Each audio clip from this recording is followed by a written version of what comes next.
Hello everyone, I'm Brazen Eagle and thanks for joining me here.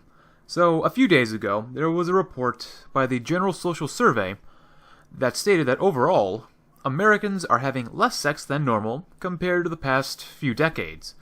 On screen, since 1989, data has been collected about the percentage of Americans having sex, and the results are pretty close to our expectations. According to the Washington Post, which I'm on currently here, 23% of adults aged between 18 to 29 were sexless in the past year. That being said, 23% may not be too alarming, or interesting overall, really, but it's much more revealing when you further break down this data here. It's reported that about 18% of women and 28% of men aged between 18 to 30 were sexless in the past year. 28% of men now in 2018, or at least last year in 2018, is triple the percentage from 2008 all the way down here. That's pretty much triple. That's insane to think about, just 10 years ago. If you're like me and keep up on modern events and relationships between the sexes, this comes, of course, as no surprise. Almost 20% of women are getting no sex in the last year, or in the past year, which correlates with Brifolt's law, which states that about 20% of men are having sex or with 80% of women out there. It is the female that determines the conditions of the animal family. However, I would argue that the numbers are both over and underrepresented, and here's why.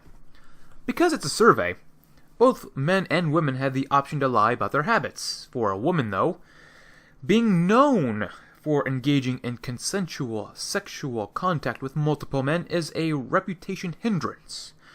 Women do not mind being hoes, but they care very much to not be called a hoe.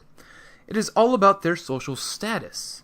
I would argue that women overall on this survey that claimed no sex in the past year is overrepresented.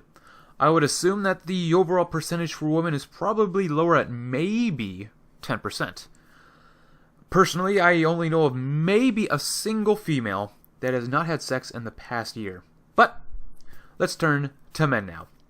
For men, it's really not shocking to see that 28% is a high percentage for men, but I would argue that it is even higher than reported. This is an inverse type of relationship to the female percentage. For men, it can be and is socially stigmatizing to know a guy, or be known as a guy, who does not get sex. Both men and women look down upon other men who cannot get a girlfriend or sex in general.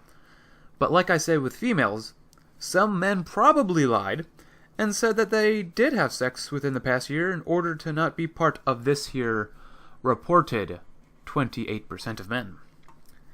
So, what does this all mean? A higher percentage of men who go sexless is easy to see because of the increased number, of course, and media coverage of involuntary celibate men, commonly referred to as incels. This group can be very, very toxic and potentially dangerous. The most infamous involuntary celibate man, at least to me, was Elliot Rodger, who killed several people in 2014 because he was socially and sexually frustrated. Men who are sexually frustrated and cannot find relationships or sex have a much higher tendency to lash out and cause some serious damage. Because of the large percentage and the way society continues to shift, I argue that this percentage will continue to climb in the coming decades, with more men being identified as involuntary celibate. This is not a good thing for society. It is absolutely a bad thing for society, and we will see more sexually and socially frustrated men in the media spotlight. If you want both sexes to have more sex, you either have to make men as a group more attractive, lower female standards so they find more men attractive to have sex with, or encourage some form of prostitution or sex doll.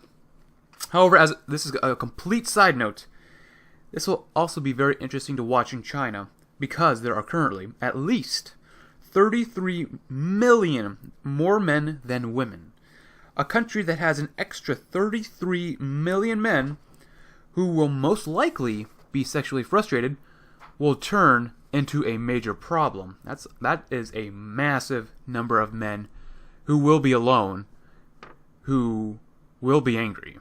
But nevertheless, as time goes on, America and, of course, the West will continue to not learn and fix its problems and delve deeper into man-hating and misandry.